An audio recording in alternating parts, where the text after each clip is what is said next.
Mervin Jake at Angel May, sa araw na ito, sa harapan ng inyong mga mahal sa buhay, ng inyong mga kaibigan, at sa harapan ng Diyos, kayo ay humihingi ng pagpapala upang basbasan ang inyong pag-ibig sa isa't isa.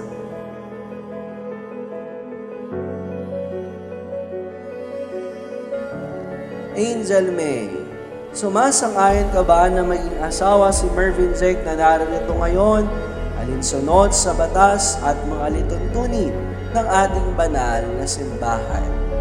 Opo, sumasang-ayon po. Ikaw naman, Mervin Jake, sumasang-ayon ka ba na maging may bahay si Angel May na narito ngayon, alinsunod sa batas at mga alituntunin ng ating banal na simbahan? Opo, sumasang-ayon po.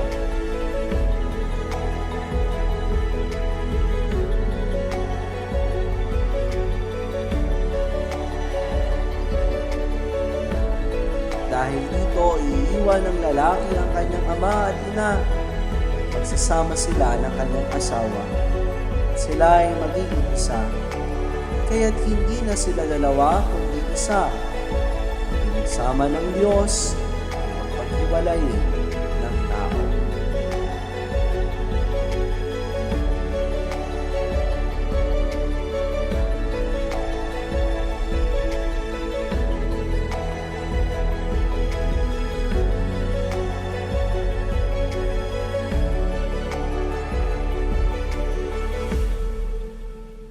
Nung high school kami, mag-classmate kami nung 4th year.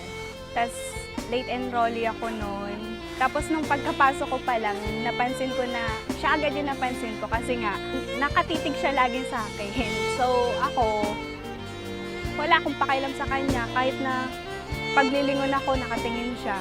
Eh ako noon, nahihiya pa ako kasi nga bago lang ako doon sa room. Siguro 1 week akong late na pumasok doon kasi nga late enrollee ako. Nagkakilala kami ni Angel nung high school, 4th year. Palagi ko siyang napapansin, laging late kahit ang lapit lang ng bahay. Yun, lagi siya nasa labas. Kahit nasa labas yun, may utak yun, ang talino. Nung time na niligawan ko yun, gamit text. Tinext ko siya. Sabi ko, pwede ba akong manligaw?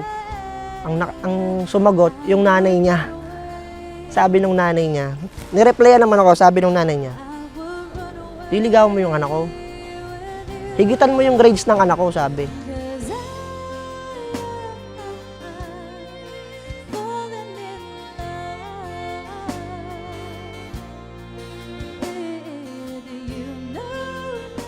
Hi, Dodong. See you later. I love you. Pangit. Eto na yun. Wala nang atrasan to.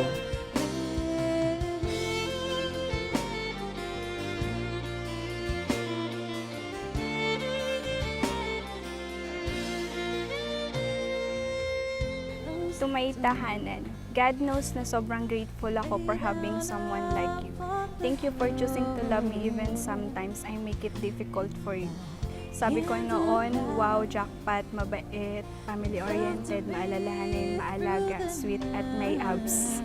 Hindi ko alam kung saan ako magsisimula. Bago ang lahat, nais ko lang magpasalamat kay God dahil binigyan niya ako ng napakagandang ikaw. Oo, ikaw. Ikaw na nasa aking harapan. Biruin mo, humiling ako sa kanya ng ulam, ang ibinigay niya sa akin, condiments.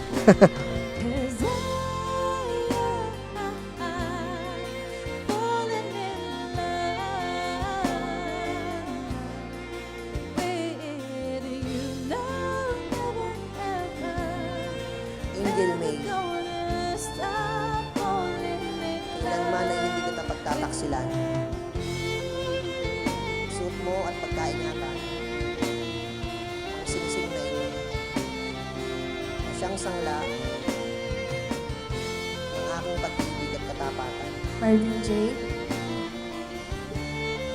kailanman ay hindi kita pagtataksilan.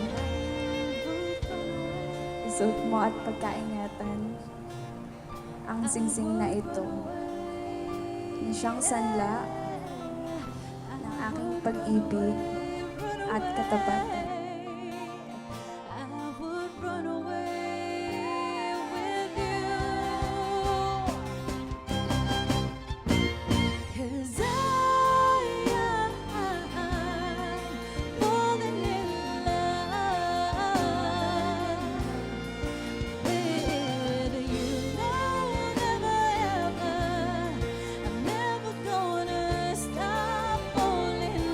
Hi, baby!